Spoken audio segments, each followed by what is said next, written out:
quit your job, dress like Miami Vice. Lose the comb, shave all your hair, send them all a note that you just don't care. Does it ever feel like we're living in a dream, like everyone is wonderful except for you? Does it ever feel like we're living in a dream, like everyone is wonderful? But I, for once, don't care. And finally, I'm there.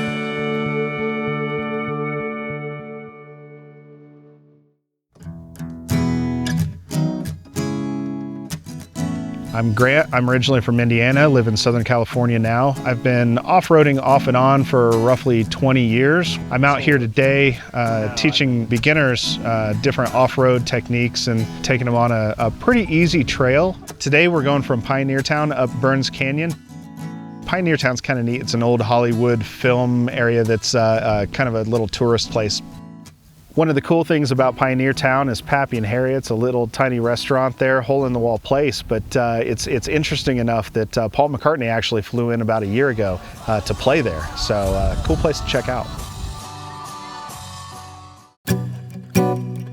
We're headed up Burns Canyon to see some of the old cabins and things that are along the way and head up toward Rattlesnake Canyon. Then on the way out, we're going to go check out Farrington Solar Observatory. It was built back in the 70s and abandoned not long after that. We're just going to stop by, check it out, and see what's left behind. The goal of today is to get from point A to B and back to A without any trail damage, without any vehicle damage, and without getting lost. And I'm also helping my wife to learn more about the Jeep and how to drive on the trail and help her get comfortable with it. My name is Alicia and I am an elementary teacher. I am going into my 17th year of teaching elementary school. I wanted to come today because I wanted to gain more confidence off-roading. I would definitely classify myself as a beginner. I got into off-roading because it allows us the opportunity to go into areas where not everyone can get to. I like the peaceful part of nature. I'm just a regular person. I'm a school teacher. I am not an adrenaline junkie, but I enjoy coming out and getting into nature and seeing things that I don't normally see and definitely crawling over some big obstacles. My name is Jessie. I live in Riverside, California. I'm a school teacher. I teach kindergarten. Today I'm driving a 2015 Ford F-150 4x4. Got a 6-inch Pro Comp lift, 20-inch rims, and 35-inch tires. I'm a beginner off-roader. I've been doing it for about a couple years, just easy trails, kind of getting a feel for it. I like being in my truck. I like feeling big and a little bit like powerful and seeing what it can do. It's pretty cool. I'm looking forward to seeing what real off-roaders do because I'm not comfortable taking my daily driver out and doing scary things. So Jessie's got her communication right here. Now this is good if you're on the trail within close proximity, but it doesn't really have good range if you're separated. She doesn't have a dedicated off-road navigation system, but again, shouldn't be an issue since we're staying close together and going out as a group. Even though these running boards fold up like that, they're not made for rocks. All-terrain street tires on it. Doesn't have the grip that the mud trains have. She's got recovery points, which is good just in case she needs a tug. This right here, this little plastic piece kind of hurts her approach angle a little bit, but she's still got plenty of ground clearance for this trail. She doesn't have a winch, but that's really not a big deal since she's got the recovery points and she's out with another vehicle like you should always do when you're off-roading. I'm Virgil from Corona, California, and I drive an M923A2 named THOR. THOR weighs 21,000 pounds, 6-wheel drive, has 240 horsepower, but 745 foot-pounds of torque. Dude, is that gonna fit on the trail? When THOR pulled up, I wasn't quite expecting a big truck like that. I didn't know whether or not it was going to fit through all of the narrow spots, especially between the Joshua trees. I've been around them before in my career, but never on a trail off-roading. So the challenge of having a vehicle that wide, not really sure whether it was going to be able to make it through some of the areas that we were going to go in. This particular vehicle and series of vehicles were manufactured for the U.S. military, all the branches from the Marines, Army, etc. They're known as the M939 series of tactical 5 tons. Production started in 1982. The battalion that THOR belonged to, the 81-181, was deployed multiple times during the Kuwait and Iraq conflicts, and given that the vehicle has been repainted to desert sand, leads me to believe that it was also deployed as part of that service. The vehicle is pretty much military grade steel throughout. The cargo bed is 7.5 feet wide and 14 feet deep.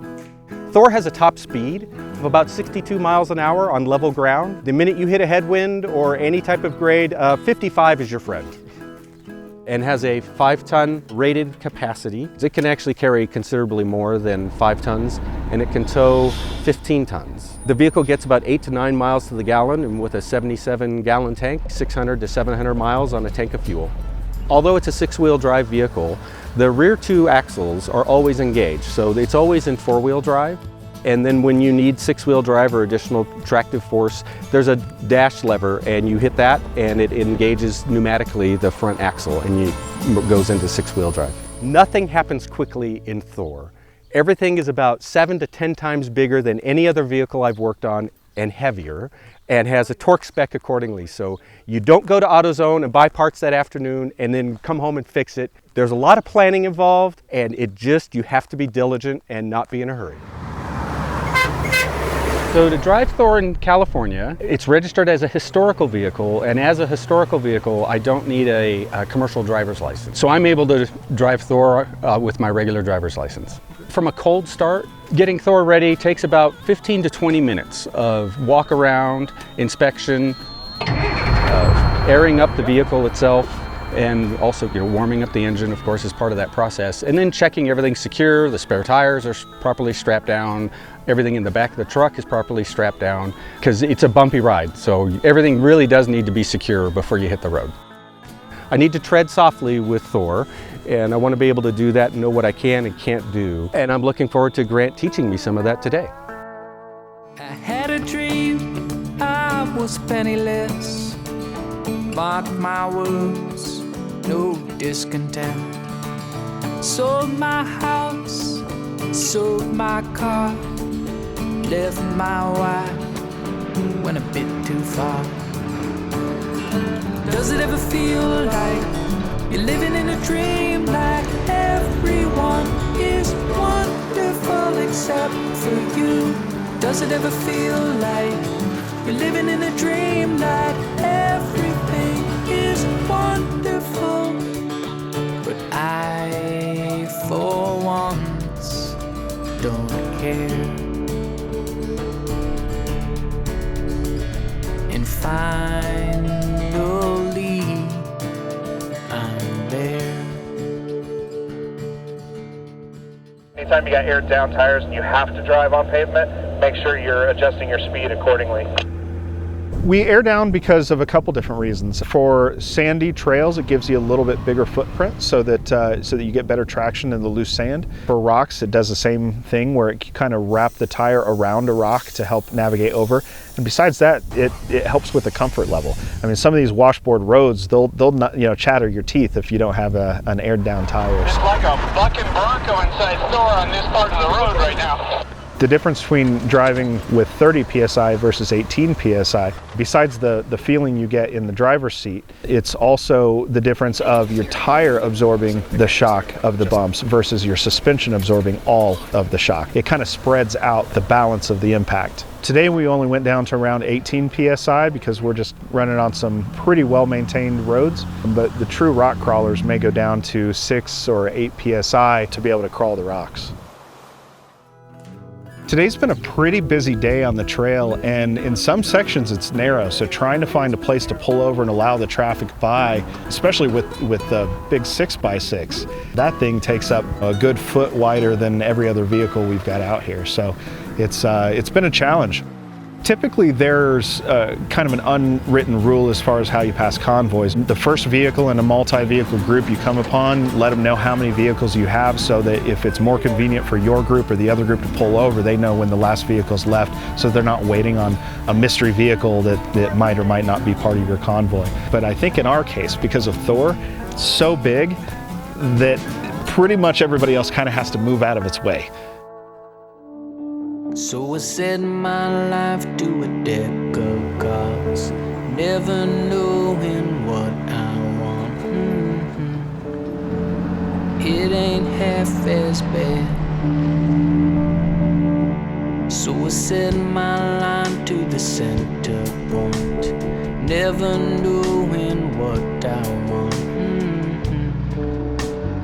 It ain't half as bad.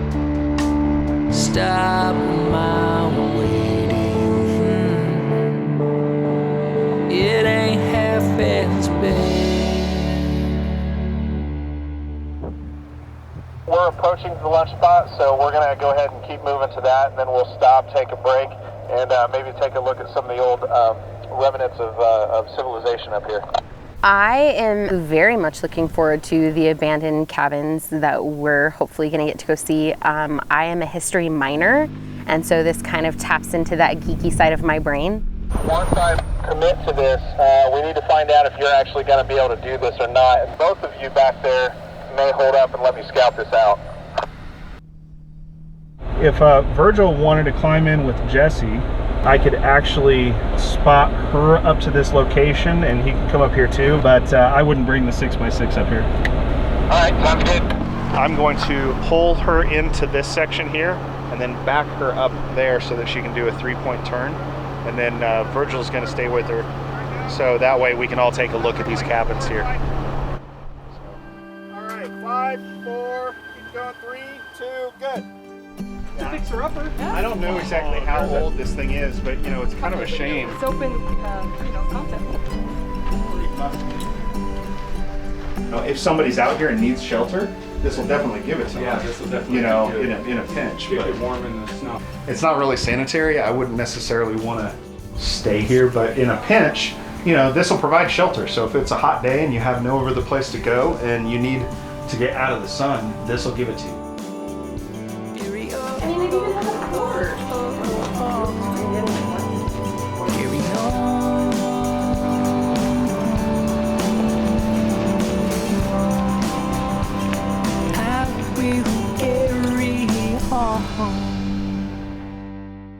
Virgil has been doing a great job being very careful with the Joshua trees. Since they're an endangered, very special tree to this area, having a big vehicle like that and navigating through, we've taken our time to make sure that none of the trees are damaged and that we're extra careful in the narrow sections.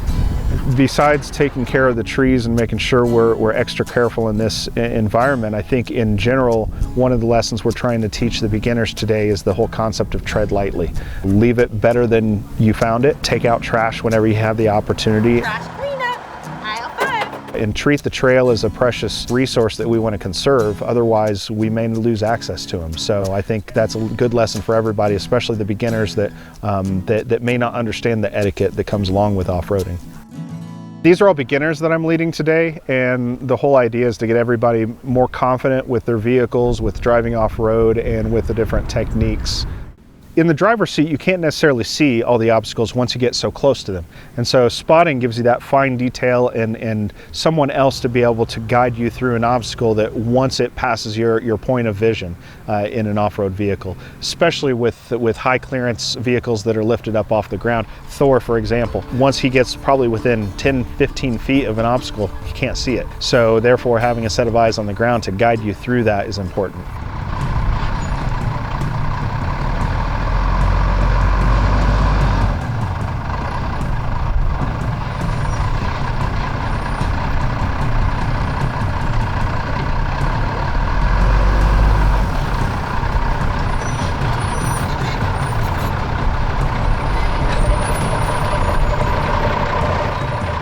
That's awesome. Sometimes the driver will get out of the vehicle, take a look at an obstacle and pick a line and ask the spotter to guide him through that line. In other cases, the driver will stay in the vehicle and trust the spotter to pick the line for them and guide them through. And obviously that depends on, you know, the trust in the spotter and the experience of the spotter and the driver. It's good to understand the hand signals. It's pretty obvious this is coming to, you know, come toward me. This is hold up, or this is like really stop. You know, you may point in one direction or another and then call out either passenger or driver. Whenever you call out driver or passenger, it's not trying to get your attention. It's actually telling you to turn your wheel into the direction of the driver's side or the passenger side of the vehicle, because that's the same and ambidextrous. Doesn't matter which way you're looking at a vehicle. Driver's side is still the driver's side. Back up and try to reset. I'll come out to spot you. Trusting your spotter is really important. The spotter can see things that you can't, and the whole point of a spotter is to keep away from things that could damage the vehicle or cause bodily injury. Some of the things we're teaching the group today is to never go out alone. If you get to a situation where you're stuck and you have nothing to winch up with or don't have the proper recovery gear, going out alone is very dangerous, and you can be stuck in the middle of an environment like this in the hot summer. But going out with a group is probably the most important part of that, because at least then you have somebody that can get you off of the trail if you come into to a problem. Even if you are going out on an easy trail, if you get a flat tire or have an engine malfunction or something, you could be stuck, and the environment's unforgiving. And I wanted more, but you couldn't care less. The things I said under duress. It ain't half as bad. And I paint myself with the only things I ever wanted. I paint myself with the only things I ever wanted. It ain't half as bad. I got started in off-roading to find things to do with THOR. After putting all that time and effort into the truck, I just really wanted to stretch its limits a little bit. Driving it on the street is fine, but it seems like it was made to go off-roading, so let's do that. It's been an absolutely beautiful journey today. The weather's perfect and the Joshua trees are just incredible. Joshua trees are so pretty. Today has been really good. I like that we're not rushed. I hate being rushed. I like to come out here and just enjoy the scenery. So it's been really nice. The weather's perfect, the scenery is awesome, and the people are pretty cool. Today, my wife is doing great. She's getting more confident behind the wheel. We're safe, don't worry, people. I think the part that she's really learning is the corners of the Jeep and understanding the dimensions. Understanding how wide you are and where the corners are in the Jeep is important to make sure you don't hit any big boulders on the side of the road or, trees or anything like that. And so her confidence level's gone up quite a bit today.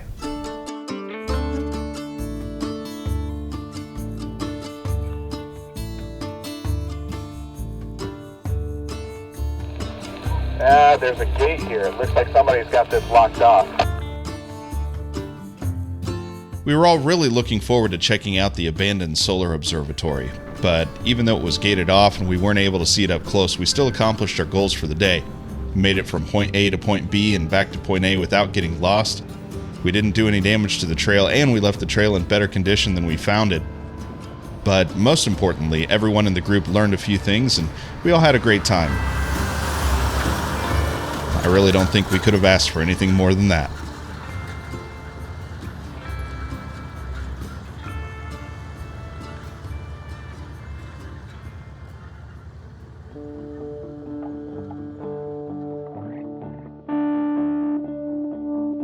So I set my life to a deck of cards, never knowing what I want. It ain't half as bad. So I set my line to the center point, never knowing what I want. It ain't half as bad. Stop my